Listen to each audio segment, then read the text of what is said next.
সম্মানিত ভিউয়ার্স, আসসালামু আলাইকুম। আপনারা দেখছেন সততা ইলেকট্রনিক্স এটিভি ইউটিউব চ্যানেল। সাথে আছি আমি মোহাম্মদ আয়ুব মিস্ত্রি।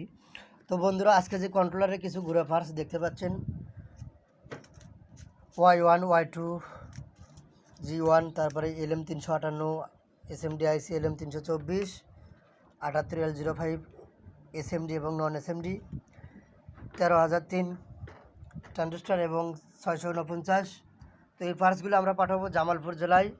তো যারা কন্ট্রোলারের পার্টস আমাদের কাছ থেকে কিনতে চাচ্ছেন তারা অবশ্যই স্ক্রিনে দেওয়া নাম্বারে যোগাযোগ করবেন।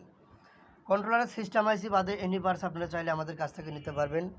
তো এখানে আরেকটি পার্সেল আমরা রেডি করে থেছি, এটাও আমরা জামালপুরে পাঠাবো। জামালপুর মিলান্দ থানা মাহমুদপুর বাজারে এগোটাও আমরা পাঠাবো জামালপুরেই, জামালপুর। তো যারা পার্টস কিনতে চাচ্ছেন আমাদের কাছ থেকে যোগাযোগ করবেন। আর যারা প্র্যাকটিক্যালি কাজ শিখতে চাচ্ছেন মোটর কন্ট্রোলার চার্জারের, তারাও স্ক্রিনে দেওয়া নাম্বারে যোগাযোগ করতে পারবেন। তো এই ছিল আজকের এই ভিডিও। সবাই ভালো থাকবেন। নেক্সট টাইমের পরের ভিডিও দেখা হবে। আসসালামু আলাইকুম।